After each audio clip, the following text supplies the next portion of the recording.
ಧಾರವಾಡದಲ್ಲಿ ಐಟಿ ಅಧಿಕಾರಿಗಳು ಭರ್ಜರಿ ಬೇಟೆಯಾಡಿದ್ದಾರೆ. ಒಂದೇ ಫ್ಲಾಟ್ನಲ್ಲಿ ಬರೋಬ್ಬರಿ 18 ಕೋಟಿ ರೂಪಾಯಿ ಜಪ್ತಿ. ಧಾರವಾಡದಲ್ಲಿ ಐಟಿ ಅಧಿಕಾರಿಗಳಿಂದ ಭರ್ಜರಿ ಬೇಟೆ. ಫ್ಲಾಟ್ ಒಂದರಲ್ಲಿ 18 ಕೋಟಿ ರೂಪಾಯಿಯನ್ನ ಐಟಿ ಅಧಿಕಾರಿಗಳು ಜಪ್ತಿ ಮಾಡಿಕೊಂಡಿದ್ದಾರೆ. ಬಸವರಾಜ್ ದತ್ತನವರ್ ಎಂಬುವರ ಮನೆಯ ಮೇಲೆ ಐಟಿ ಅಧಿಕಾರಿಗಳಿಂದ ದಾಳಿ. ಧಾರವಾಡದ ದಾಸನಕೊಪ್ಪ ಕ್ರಾಸ್ ಬಳಿ ಇರುವಂತಹ ನಿವಾಸ ಅರ್ನಾ ರೆಸಿಡೆನ್ಸಿಯಲ್ಲಿರುವಂತಹ ಫ್ಲಾಟ್ ಮೇಲೆ ಐಟಿ ಅಧಿಕಾರಿಗಳು ದಾಳಿಯನ್ನು ನಡೆಸಿ 18 ಕೋಟಿ ರೂಪಾಯಿಯನ್ನು ವಶಕ್ಕೆ ಪಡೆದಿದ್ದಾರೆ.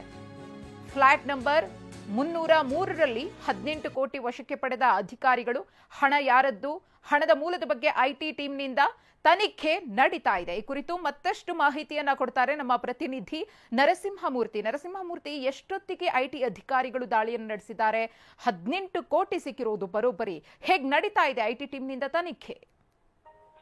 ನಿಜಕ್ಕೂ ಕೂಡ ಇದೊಂದು ದೊಡ್ಡ ದಾಳಿ ಅಂತ ಹೇಳ್ಬೋದು. ಇದೀಗ ತಾನೇ ಗೊತ್ತಾಗಿದೆ ಅದು ಐಟಿ ಅಧಿಕಾರಿಗಳು ನಡೆಸಿದ ದಾಳಿ ಅಲ್ಲ ಅಂತ ಹೇಳ್ಬಿಟ್ಟು ಚುನಾವಣಾಧಿಕಾರಿಗಳು ಮಾಡಿರುತ್ತ ದಾಳಿ ಅಂತ ಗೊತ್ತಾಗಿದೆ. ಮುಖ್ಯವಾಗಿ ಅಬಕಾರಿ ಇಲಾಖೆಯವರು ಇಲ್ಲಿ ಒಂದು ಮಾಹಿತಿ ಬರುತ್ತೆ, ಇಲ್ಲಿ ಸಾಕಷ್ಟು ಮದ್ಯವನ್ನು ಸಂಗ್ರಹಣೆ ಮಾಡಲಾಗಿದೆ ಅನ್ನೋ ಒಂದು ಮಾಹಿತಿ ಬರುತ್ತೆ. ಆ ಹಿನ್ನೆಲೆಯಲ್ಲಿ ಬಂದಾಗ ಈ ಮನೆಯಲ್ಲಿ ಸುಮಾರು 18 ಕೋಟಿ ರೂಪಾಯಿ ನಗದು ಪತ್ತೆಯಾಗಿದೆ. ಇದೀಗ ಅಂದ್ರೆ ಧಾರವಾಡದ ದಾಸನಕೊಪ್ಪ ವೃತ್ತದ ಬಳಿ ಇರುವ ನಾರಾಯಣಪುರ ಬಡಾವಣೆಯ ಅರ್ನಾ ರೆಸಿಡೆನ್ಸಿ ಅನ್ನೋ ಅಪಾರ್ಟ್ಮೆಂಟ್ ನ 2ನೇ ಫ್ಲೋರ್ ನಲ್ಲಿರೋ ಬಸವರಾಜ್ ಅನ್ನೋರ ಮನೆಯಲ್ಲಿ ಈ ಒಂದು ಹಣ ಪತ್ತೆಯಾಗಿದೆ.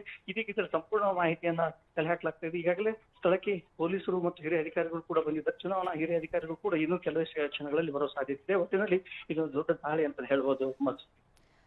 ಖಚಿತ ಮಾಹಿತಿಯ ಮೇರೆಗೆ ಆಗಿರುವಂತಹ ದಾಳಿ ಅನ್ಸುತ್ತೆ ನರಸಿಂಹಮೂರ್ತಿ. ಇದು ಮದ್ಯ ಇದೆ ಅಂತ ಹೇಳಿ ಆರಂಭದಲ್ಲಿ ಆರೋಪ ಬರುತ್ತೆ, ಆದ್ರೆ ಇಲ್ಲಿ ಹೋಗಿ ನೋಡಿದಾಗ 18 ಕೋಟಿ ಹಣ ಪತ್ತೆ ಆಗಿರೋದು.